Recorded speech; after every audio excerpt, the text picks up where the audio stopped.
Dukomeje kurebera hamwe amagambo dusanga mu gitabo cyitwa Abahirwa ni bande, aho tugeze ku kigwa kivuga ngo namwe nimusenga ntimukavuge amagambo muyasubiramo hato na hato nk'uko abapagani bagira.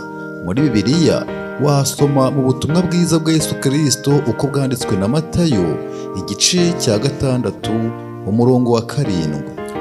Abapagani babonaga yuko amasengesho yabo arimo ikintu gituma ibyaha byabo bihongerwa, kandi babonaga yuko amasengesho maremare ariyo yemerwa cyane.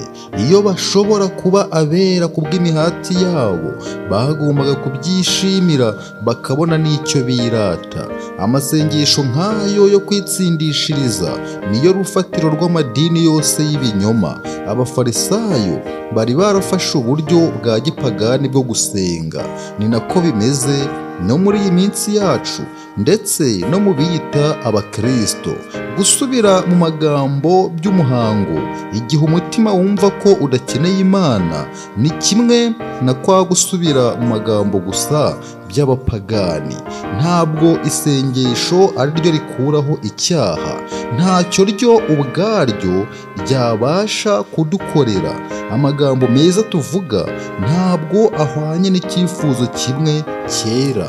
Amasengesho avuzwe neza ariko atavuye ku mutima w'ukuri aba ameze nk'amagambo y'amahomvu.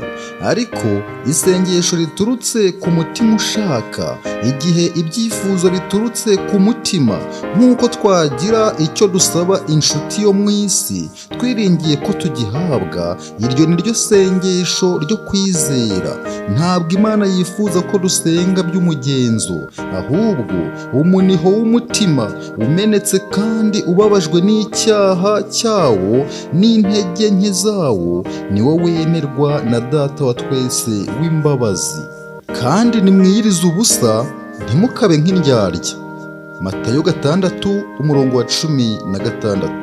Kwiyiriza ubusa kuvugwa n'ijambo ry'Imana ni ikintu kitari umuhango gusa. Ntabwo kwiyiriza ubusa kugizwe no kwigomwa kurya no kwambara ibigunira no kwisiga ivu mu mutwe gusa. Umuntu wiyiriza ubusa ababajwe n'icyaha koko ntabwo yigera yigaragaza mu giterane cy'abantu. Umugambi wo kwiyiriza ubusa Imana itubwira ntabwo ari ukubabaza umubiri ku bw'icyaha cyo mu mutima, ahubwo ni ukudufasha kugira ngo turebe ububi bw'icyaha twicishije bugufi imbere y'Imana no kwakira imbabazi z'ubuntu bwayo. Imana yategetse Abisirayeli iti, imitima yanyu aba ariyo mutanyura, mureke imyenda yanyu maze muhindukirire Uwiteka Imana yanyu, nk'uko biri muri Yoweli igice cya 2 umurongo wa 15. Kubabaza imibiri yacu cyangwa kwishuka ngo imirimo yacu ishobora kugira icyo itumarira cyangwa ngo ibasha kudushoboza kuraganwa n'abera, ntacyo byatumarira. Igihe babazaga Kristo bati tugire dute ngo dukore imirimo y'Imana, yarabasubije ati umurimo w'Imana nguyu ni uko mwizera uwo yatumye. Yohana 6 umurongo wa 28 n'uwa 29. Kwihana ni ukureka inarijye ukagarukira Kristo. Kandi igihe twakiriye Kristo kugira ngo kubwo kwizera ashobore kuba muri twe, nibwo twakora imirimo myiza. Yesu yaravuze ati, weho niwiyirize ubusa, wisiga amavuta mu mutwe, wiyuhagire mu maso, kugira ngo abantu batamenya ko wiyirije ubusa, keretse so uri ahiherereye, kandi so ureba ibyiherereye azakugororera. Matayo igice cya 6 umurongo wa 17 n'uwa 18. Ikintu cyose gikorerwa guhesha Imana icyubahiro kiba gikwiriye gukoranwa umunezero, ntigikoranwe agahinda cyangwa ubwihebe. Nta kintu cy'ubwihebe gikwiriye kuba mu itorero rya Yesu. Iyo abakristo bagaragarishije amaganya ko bakojejwe isoni kubw'umwami wabo, baba bamugaragaje uko atari, kandi baba bahaye abanzi urwitwazo rwo kutamuyoboka. Nubwo bavugisha akanwa yuko ari abana b'Imana, ariko kubw'ubwihebe n'agahinda baba bereka ab'isi yuko ari imfubyi. Kristo ashaka yuko twerekana ko umurimo we ushimishije nk'uko uri koko. Mureke umukiza w'umunyambabazi aba ari we twereka kwibabaza kwacu n'ibigeragezo bihishwe mu mitima yacu. Murambike imitwaro yanyu munsi y'umusaraba, maze mukomeze urugendo rwanyu mwishimira mu rukundo rw'uwabanje kubakunda. Abantu bashobora kutamenya umurimo ukorwa rwihishwa hagati y'umuntu n'Imana, ariko ingaruka y'umurimo umwuka akora ku mutima izagaragarira bose, kuko ureba ibyiherereye azakugororera ku mugaragaro. Ntimukibikire ubutunzi mu isi. Matayo 6:19. Ubutunzi burundanyijwe ku isi ntibuzaramba. Abajura baracukura bakabwiba, inyenzi n'ingese birabwangiza, umuriro n'umwuzure bitsembaho ubutunzi bwanyu. Kandi aho ubutunzi bwawe buri ni naho uzahoza umutima. Ubutunzi bubitswe mu isi buniga ibitekerezo ntibibashe gutekereza ibyo mu ijuru. Gukunda amafaranga nicyo cyifuzo cyarutaga ibindi mu gihe cy'Abayuda. Gukunda iby'isi kwatwaye umwanya w'Imana n'uw'idini mu mitima. Uko niko bimeze n'ubu. Umururumba w'ubukire niwo ukurura abantu, maze ukabajunjika ntibabe bakiranganwa ikinyabupfura. Imico yabo ikangirika kugeza ubwo biroha mu irimbukiro. Umurimo wa Satani wuzuyemo kwitabwaho, guhangayika no gukora by'agahanyo, kandi ubutunzi abantu baruha barundanya ku isi ni ubw'akanya gato. Yesu yaravuze ati, mwibikire ubutunzi mu ijuru, aho inyenzi n'ingese zitaburya n'abajura ntibacukure ngo babwibe, kuko aho ubutunzi bwawe buri ariho n'umutima wawe uzaba. Amabwiriza duhabwa ni ukwibikira ubutunzi mu ijuru.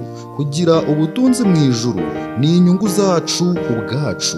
Ibyo byonyine nibyo byatuma ibyo mufite byose biba ibyanyu. Ubutunzi bubitswe mu ijuru ntibwangirika. Nta muriro cyangwa umwuzure bishobora kubwangiza.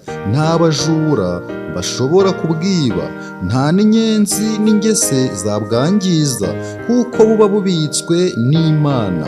Ubwo butunzi Yesu ashima avuga ko buhebuje ubutunzi bwose, ni umurage yateganyirije intore ze. Abefeso 1:18. Abigishwa ba Kristo bitwa amabuye y'igiciro cyinshi n'ubutunzi bwe butangaje. Aravuga ati, bazamera nk'amabuye meza atatse ku ikamba. Nzatubya abantu babe ingume kurusha izahabu nziza, ndetse umuntu azaba ingume arushe izahabu nziza ya Ofiri. Zekariya 9:16. Yesaya 13:12. Kristo areba abantu be baboneye kandi batunganye nk'ingororano y'imibabaro ye yose. Kwicisha bugufi kwe, urukundo rwe no kuzura kw'icyubahiro cye, we sangano ikuzo ryose rirabagirana riturukaho. Twemererwa gufatanya nawe mu murimo ukomeye wo gucungura abantu no gusangira nawe ubutunzi bukomoka ku rupfu rwe n'umubabaro we. Intumwa Pawulo yandikiye Abakristo b'Abatesalonike ati, ibyiringiro byacu ni iki? Cyangwa ibyishimo cyangwa ikamba ryo kwirata? Si mwebwe se mu maso y'Umwami wacu Yesu ubwo azaza? Kuko ari mwe cyubahiro n'ibyishimo byacu. Urwa mbere rw'Abatesalonike 2:19-20. Ubwo nibwo butunzi Kristo adutegeka gukorera. Ingeso nziza nizo musaruro ukomeye wo muri ubu bugingo.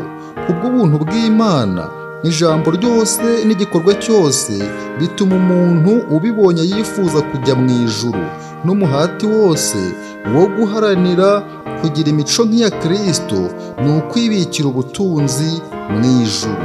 Aho ubutunzi bwawe buri ni naho uzahoza umutima. Mu kintu cyose dukorera kunganira abandi, tuba twiyunganira. Umuntu utanga amafaranga cyangwa igihe cye kubwo kwamamaza ubutumwa aba ashyize umutima we n'amasengesho ye mu murimo no ku bantu bizageraho. Aba afitiye abandi urukundo n'ishaka ryo gukorera Imana kugira ngo arusheho gukora neza. Kandi ku munsi uheruka, ubwo ubutunzi bwo mu isi buzashiraho, umuntu wibikiye ubutunzi mu ijuru azibonera icyo ubugingo bwe bwungutse. Niba twarumviye amagambo ya Kristo, igihe tuzaba tuzengurutse intebe y'ubwami yera, tuzareba abantu bakijijwe ku bwacu, kandi abakijije abandi bazamenyana n'abo bakijije. Azaba ari imbaga nini ije mu ijuru kuharuhukira, ari umusaruro w'imihati yacu. Bazarambika amakamba yabo ku birenge bya Yesu, maze bamuhimbaze ibihe bidashira. Mbega ukuntu umukozi wa Kristo azanezezwa no kureba abacunguwe basangira ikuzo n'umucunguzi wabo. Mbega ukuntu ijuru rizabera ihozo abazaba barakiranutse mu murimo wo gukiza imitima. Nuko rero, niba mwarazuranywe na Kristo, mujye mushaka ibiri hejuru, aho Kristo ari yicaye iburyo bw'Imana. Abakolosayi igice cya 3 umurongo wa 1.